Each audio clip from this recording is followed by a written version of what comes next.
Hello everyone, स्वागत है आप सभी का PYQ एकेडमी में। फ्रेंड्स, आज की वीडियो में हम हिस्ट्री के कुछ इम्पॉर्टेंट क्वेश्चन को यहाँ कवर करेंगे। आप स्क्रीन पर MCQ क्वेश्चन को देख रहे होंगे। ये जो क्वेश्चन है ये NCERT बुक के क्वेश्चन है, क्लास 6 से 12 के ये सारे क्वेश्चन हैं। अभी तो वीडियो स्टार्ट ही हुआ है, कुछ चैप्टर कंप्लीट हुए हैं, तो ये जो क्वेश्चन है ये क्लास 6 के ही हैं। क्लास 6 के NCERT बुक अगर आपने पढ़ा होगा या आप पढ़ेंगे तो उनमें ये सारे क्वेश्चन आपको देखने को मिल सकते हैं। तो देर नहीं करते हैं और वीडियो को स्टार्ट करते हैं। NCERT सीरीज़ को मैंने स्टार्ट किया है और इसके 2-3 टॉपिक को मैंने कंप्लीट कराया है। और नेक्स्ट टॉपिक जो है ये है 6ठी शताब्दी ईस्वी पूर्व की राजनीतिक दशा, महाजनपदों का उदय एवं मगध साम्राज्य। इनसे रिलेटेड जो भी MCQ क्वेश्चन है जो आपकी NCERT बुक से लिए गए हैं, जो कि बहुत ही इम्पॉर्टेंट सारे क्वेश्चन हैं। आप बुक पढ़ेंगे तो ये सारे देखने को मिलेंगे। और NCERT जो बुक है ये आपके आगामी जितने भी एग्ज़ाम होने वाले हैं उन सभी के लिए बहुत ही ज़्यादा इम्पॉर्टेंट है और ज़रूरी है पढ़ना, क्योंकि इन सभी में NCERT क्वेश्चन ही आते हैं। आगामी आपका जो TRE 4 होने वाला है या बिहार स्टेट होगा या 70th BPSC, इन सभी में तो NCERT क्वेश्चन ही आते हैं। तो आप वीडियो को मिस ना करें और वीडियो को इन तक देखें और NCERT बुक जरूर पढ़ें। तो स्टार्ट करते हैं। फर्स्ट पॉइंट में दे रखा है कि 6ठी-5वीं शताब्दी ईस्वी पूर्व में तुर्की के लोगों ने सिंध के पूर्व में लोगों द्वारा इस्तेमाल की जाने वाली भाषा को कहा था। 6ठी-5वीं शताब्दी ईस्वी पूर्व में तुर्की के लोगों ने सिंधु के पूर्व में लोगों द्वारा इस्तेमाल की जाने वाली भाषा को कहा था। क्या कहा था ये पूछ रहा है, तो हिंदवी कहा था। तुर्की के लोगों ने सिंध के पूर्व में लोगों द्वारा इस्तेमाल की जाने वाली भाषा को हिंदवी कहा था। नेक्स्ट है कि राजा बिंबिसार के दरबार में वह प्रसिद्ध चिकित्सक जो भगवान बुद्ध के निजी चिकित्सक थे, उनका नाम पूछ रहा है। जो राजा बिंबिसार के दरबार के चिकित्सक थे जो कि प्रसिद्ध थे और भगवान बुद्ध के निजी चिकित्सक थे, तो उनका नाम था जीवक। नेक्स्ट है कि 6ठी शताब्दी ईस्वी पूर्व में जैन और बौद्ध ग्रंथों में ब्लैंक महाजनपदों का उल्लेख किया गया है। तो 6ठी शताब्दी ईस्वी पूर्व में जैन और बौद्ध ग्रंथों में 16 महाजनपदों का उल्लेख किया गया है। भारत की प्राचीन राजधानी थी, तो भारत की प्राचीन जो राजधानी थी वो थी पाटलिपुत्र। मगध साम्राज्य का अंतिम शासक था, तो मगध साम्राज्य का अंतिम शासक का नाम था कालाशोक। मगध की राजधानी राजगृह से पाटलिपुत्र स्थानांतरित की, तो मगध की राजधानी राजगृह से पाटलिपुत्र स्थानांतरित जिसने किया था उनका नाम है अजातशत्रु। बिंबिसार ब्लैंक शासक था। बिंबिसार जो था ये मगध का शासक था। नेक्स्ट है कि मगध साम्राज्य की राजधानी थी, तो मगध साम्राज्य की जो राजधानी थी वो थी राजगीर। आर्य संस्कृति के सर्वोत्तम काल में गंगा घाटी के जनपद जो संख्या में 16 थे महाजनपद बन गए थे। आर्य संस्कृति के सर्वोच्च काल में गंगा घाटी के ये जनपद थे जो संख्या में 16 थे और ये 16 क्या बन गए थे, महाजनपद बन गए थे। प्राचीन काल में अवध को किस नाम से जाना जाता था, तो प्राचीन काल में जो अवध था इसको कोसल के नाम से जाना जाता था। 16 महाजनपदों का उल्लेख है अंगुत्तर निकाय जो है ये 16 महाजनपदों का उल्लेख है। कलिंग नरेश खारवेल संबंधित था, तो जो कलिंग नरेश खारवेल था इनका संबंध चेदी वंश से था। 6ठी शताब्दी ईस्वी पूर्व का मत्स्य महाजनपद स्थित था राजस्थान में। 6ठी शताब्दी ईस्वी पूर्व का मत्स्य जो महाजनपद था वो राजस्थान में स्थित था। नेक्स्ट है कि प्राचीन नगर के अवशेष कुम्हार स्थल से प्राप्त हुए हैं। प्राचीन नगर के जो अवशेष है वो कुम्हार स्थल से प्राप्त हुए हैं जो कि पाटलिपुत्र में स्थित है। मालवा क्षेत्र पर मगध की सत्ता का विस्तार हुआ था। शिशुनाग के समय में मालवा क्षेत्र पर मगध की सत्ता का विस्तार हुआ था। नेक्स्ट है कि मगध का शासक जिसने राज्यारोहण के लिए अपने पिता की हत्या की एवं स्वयं इसी कारणवश अपने पुत्र द्वारा मारा गया, तो उस शासक का नाम है अजातशत्रु। मगध का सम्राट जिसे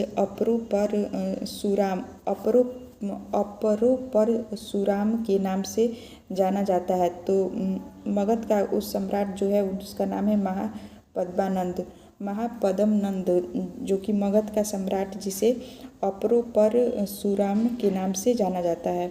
प्राचीन श्रावस्ती का नाम विन्यास आकृति है अर्धचंद्राकार।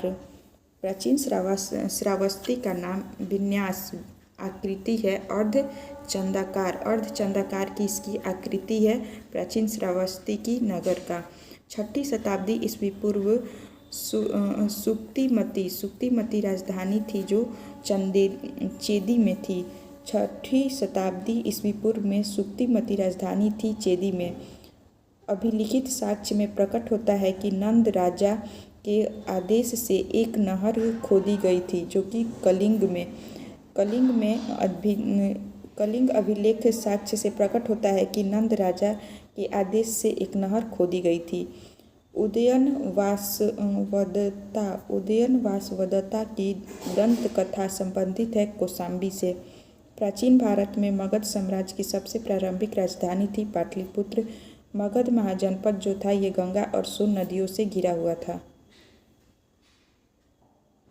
नेक्स्ट है कि बजी महाजनपद की राजधानी वैशाली थी। बजी महाजनपद की राजधानी वैशाली थी। राजगृह ब्लैंक महाजनपद की प्रथम राजधानी थी। तो राजगृह जो है ये मगध का प्रथम राजधानी था। ब्लैंक प्राचीन भारत का पहला राज्य है जिसमें युद्ध के लिए बड़े पैमाने पर हाथियों का उपयोग किया जाता था। तो मगध जो है ये प्राचीन भारत का पहला साम्राज्य था जिसके युद्ध में बड़े पैमाने पर हाथियों का उपयोग किया जाता था। भगवान गौतम बुद्ध के जीवन काल के दौरान 7वीं और 6ठी शताब्दी ईस्वी पूर्व में 16 महान शक्तियाँ जिसको महाजनपद कहते हैं अस्तित्व में थी। गौतम बुद्ध के जीवन काल के दौरान 7वीं और 6ठी शताब्दी ईस्वी पूर्व में महान शक्तियाँ जो अस्तित्व में थी वो कितनी थी? तो 16 थी। पॉइंट है कि प्राचीन चंपा शहर को अंग महाजनपद की राजधानी माना जाता है। प्राचीन जो चंपा शहर है इसको अंग महाजनपद की राजधानी माना जाता है। नेक्स्ट जो टॉपिक दे रखा है वो है मगध का उत्कर्ष। यहाँ से मगध का उत्कर्ष टॉपिक से क्वेश्चन स्टार्ट हो रहा है। फर्स्ट में दे रखा है कि मौर्य वंश ने ब्लैंक राजवंश के बाद मगध पर शासन किया था।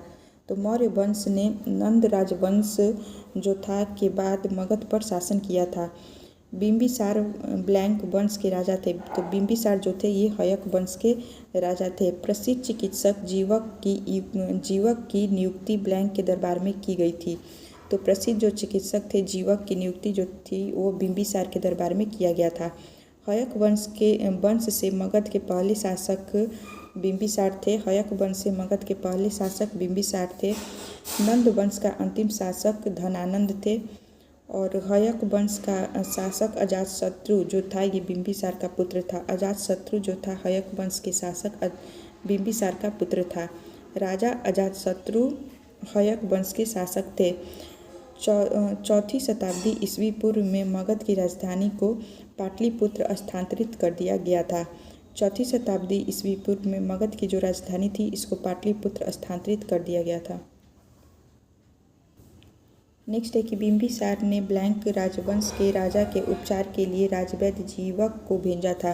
तो बिंबिसार ने अवंती राजवंश के राजा के उपचार के लिए राजवैद्य जीवक को भेजा था। नेक्स्ट है कि मगध सम्राट ब्लैंक ने अंग को अपने साम्राज्य का हिस्सा बनाया था। तो मगध साम्राज्य बिंबिसार ने अंग को अपने साम्राज्य का हिस्सा बनाया था। मगध सम्राट बिंबिसार ने अंग को अपने साम्राज्य का हिस्सा बनाया था। तो फ्रेंड्स इस प्रकार से एनसीईआरटी बुक के कुछ इम्पॉर्टेंट एमसीक्यू क्वेश्चन जो थे उनको हमने इस वीडियो में कवर किया और नेक्स्ट वीडियो में हम धार्मिक आंदोलन जैन धर्म से रिलेटेड जो भी एनसीईआरटी बुक में आपके क्वेश्चन दे रखे हैं उनके जो भी वन लाइनर क्वेश्चन बन रहे हैं उन सभी को हम कंप्लीट करेंगे। और ये सारे क्वेश्चन जो है आपके आगामी एग्ज़ाम के लिए बहुत ही ज़्यादा इम्पॉर्टेंट है। एनसीईआरटी बुक कितना इम्पॉर्टेंट है अगर आपने कोई एग्ज़ाम दिया होगा तो आप समझ सकते हैं।